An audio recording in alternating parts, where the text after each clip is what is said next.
নাই এইখিনিয়ে কম ওয়াজেদ আলী চৌধুৰী ডাঙৰীয়া এতিয়া নিষ্ক্ৰিয় হৈ আছে। তেখেত শালমৰা সমষ্টিৰ বিধায়ক হিচাপে কোনো উন্নয়ন কৰিব পৰা নাই। এই বজাৰৰ পিছফালে এখন দলং আছে, RCC কাঠৰ ব্ৰিজ, একদম জৰাজীৰ্ণ অৱস্থা।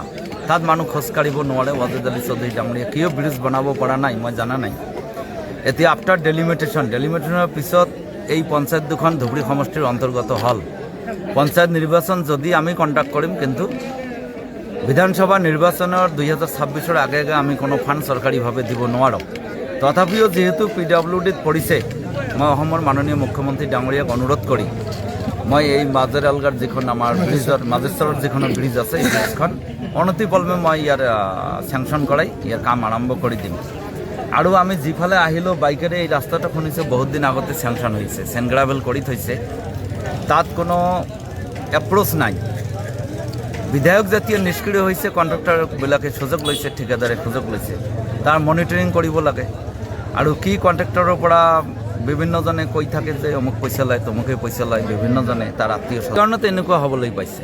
ইয়াৰ সচেতন ৰাজ্যক মই আহ্বান জনাইছোঁ, আপোনালোকে কমপ্লেইন কৰক, মাননীয় মুখ্যমন্ত্ৰী ডাঙৰীয়াক মেছেজ কৰক যে অমুক ঠিকাদাৰ আণ্ডাৰত অমুক ৰাস্তাটো বৰ বেয়া হৈ আছে, তাত 2 নম্বৰী হৈ আছে, এজ পাৰ এষ্টিমেট কাম হোৱা নাই। মোৰ আশা যদি মেছেজ কোনোবাই দিয়ে পাব্লিকে, মাননীয় মুখ্যমন্ত্ৰী ডাঙৰীয়া ইয়াৰ একশ্যন ল'ব। আপোনাৰ বিষয়ে মই তাত শিমুলতলাত এখন মিটিং কৰিছিলোঁ, সেইদিনা মানুহ আমাক কৈছিলে, আৰু আমি নাৱেৰে আহি আছিলোঁ, মৌলানা বদৰুদ্দিন আজমল ডাঙৰীয়া মোৰ লগত আছিল।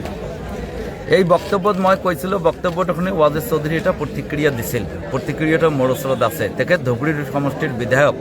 মই খালি এইখিনিয়ে কৈছিলোঁ যে আজি ওয়াজেদ চৌধুৰী বুঢ়া হ'ব, তথাপিও ব্ৰিজ বোধহয় নহ'ব, কাৰণ এই ব্ৰিজখন 7 বছৰ আগতে চেংচন হোৱা, ইয়াৰ কাম ইমান লেহেমীয়া চলিছে।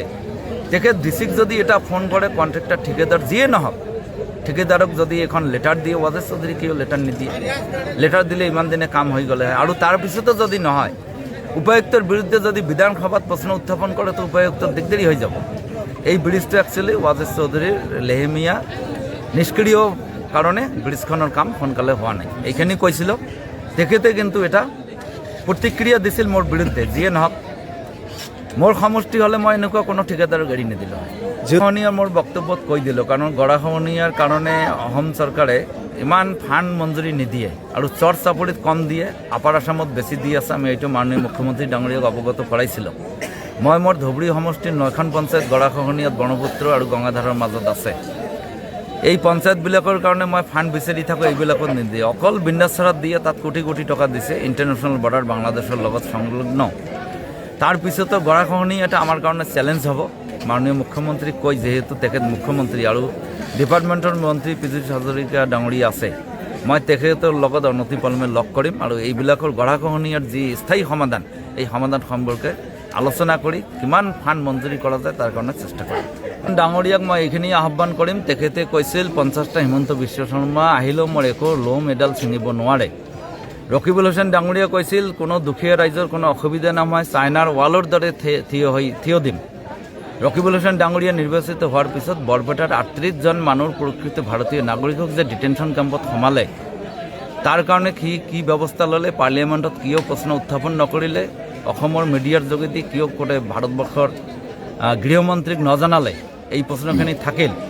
লগতে তেখেতে কৈছে যে মই যদি MP হওঁ, মোক যদি সাংসদ বনাই দিয়ে, ধুবুৰীৰ যিমান বানপানীৰ গৰাখহনীৰ সমস্যা আছে মই নিৰ্মূল কৰিম। ৰকিবুল হুছেইনক মই কৈছোঁ যে তেখেতক আহ্বান জনাইছোঁ, তেখেত যিখিনি প্ৰতিশ্ৰুতি দিছিল নিৰ্বাচনত, এই প্ৰতিশ্ৰুতিৰ অন্তত 1% কৰি দেখাওক। ই 1%ও কৰিব নোৱাৰে।